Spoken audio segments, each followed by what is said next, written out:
What's up, everyone? Welcome to the Internet Capitalist Podcast with Luke Kish, where we talk about mindsets, experiences, and frameworks that will help you have fun, get rich, build cool shit, and positively impact the world. I'm your host, Luke Kish, and welcome to episode number 28 of the podcast, all about niching down to create traction. Niching down to create traction. I almost said niching down. I don't know if it's niching down to create traction or niching down to create traction, but whatever it is, choosing a niche to create traction for yourself. Now, before you get all freaked out, I totally understand that in order to really scale, often you need to expand and broaden the niche. But let me explain why you always can do that after the fact. It's actually something that I'm doing right now.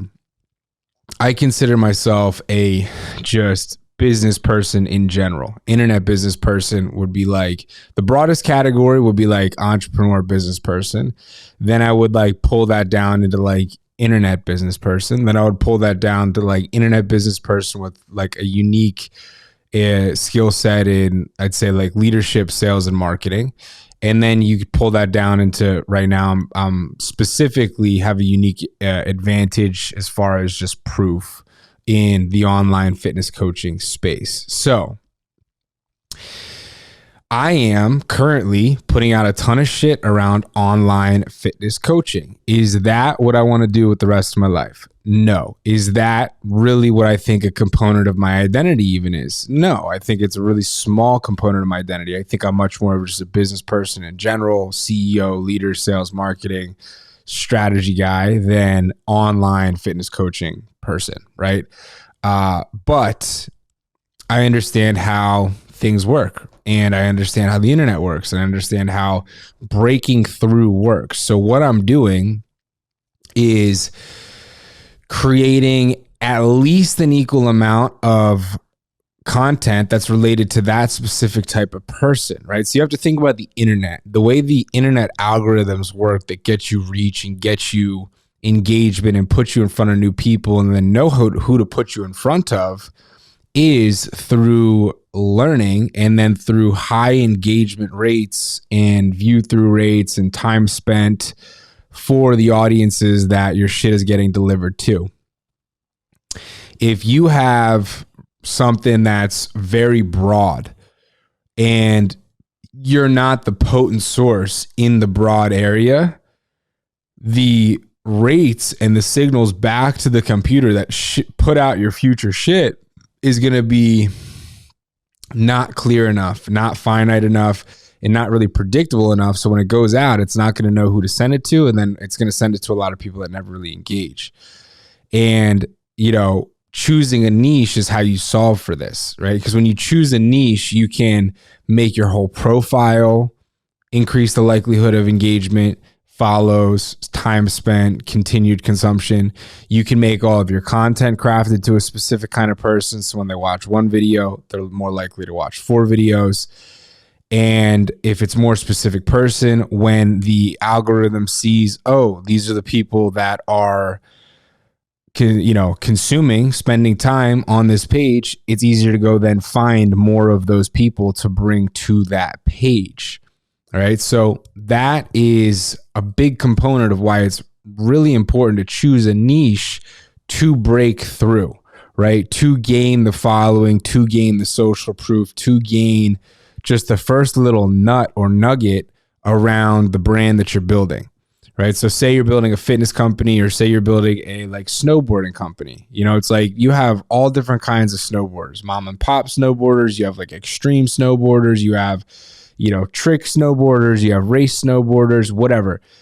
If you just try and talk to all snowboarders with some sort of message, then it's not going to resonate strongly enough with any segment of the market, and it'll just fall on deaf ears. Sure, there'll be a couple people that it hits for across a broader segment, but it's never really going to stand out, right? And until it's at the point of, okay, Burton snowboards, right? Or like a big thing, right? Where it's already known, it already started niche, it expanded out, it worked its way into different components of the market. Now it's like a market leader.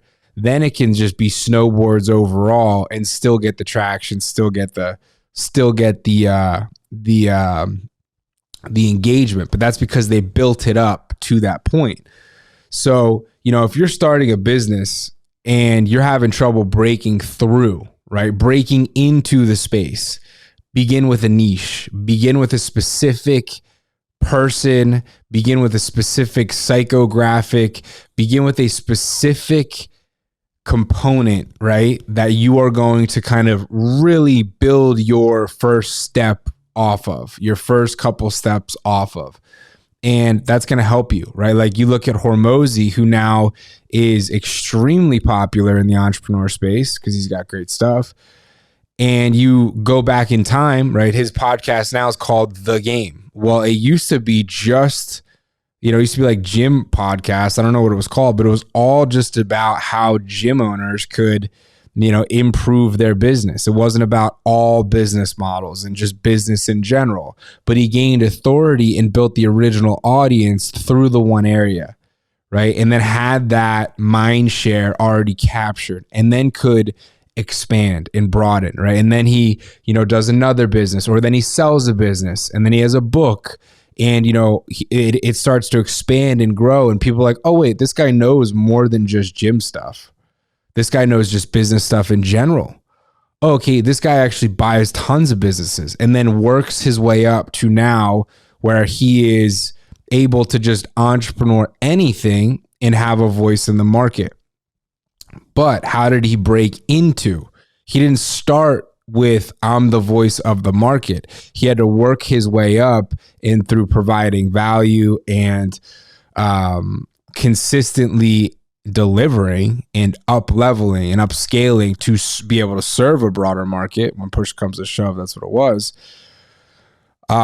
He had to start and work his way through that. So, if you're trying to start a business, don't be afraid to niche, to begin, to break through. It makes your strategy a lot easier.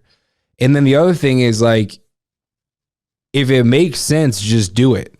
Right? Like, I don't even fucking like the idea that like Luke Kish and online fitness coaching is like, maybe it's an ego thing. It definitely is just an ego thing, but it's like, I'm like, in my mind, there's a part of it that's like, oh, I'm an entrepreneur. I know way more than da da da. Right? But like, it still makes fucking sense, right? If I'm trying to just be able to point to something, be like, hey, look, I did 25 million in this. It's indisputable. Like, you can listen to me because of this. That's obviously the right move, right? I don't have another $25 million business that I can talk about right now. So where do I begin? I begin with this, and then I'll probably broaden it out to coaches. And then ideally I'll have, bought some of these businesses, and then I'll be able to talk about acquisitions, right? And then maybe I'll roll them up and sell them for $100 million. Then all of a sudden, this guy sold $100 million business, and now in the entrepreneur space, he has credibility, right? And then, next step. So you get the point, but to break through, you need to pick a starting point. And I think not be afraid of doing what makes sense. It's like, where's your starting point? Understand you can grow through and out of your starting point. It's a farce. It's like a false, scary belief that we have that, like, if you put yourself out on the internet as, a thing, or if you brand your company a certain way, you can't grow it and develop it through and out of the brand. I don't think that that's, I don't think that that's a real thing. I think you can reinvent most brands most of the time, unless like it's like an extremely interesting situation or there was like a huge lack of transparency and it fucked the whole brand up. But as long as you're open, you're transparent, you can evolve brands, right? You can broaden brands out.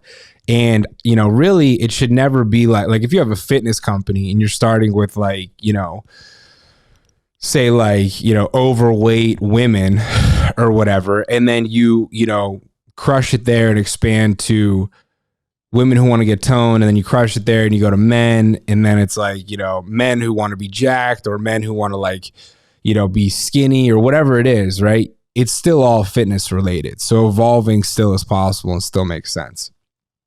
But once again, to break through, to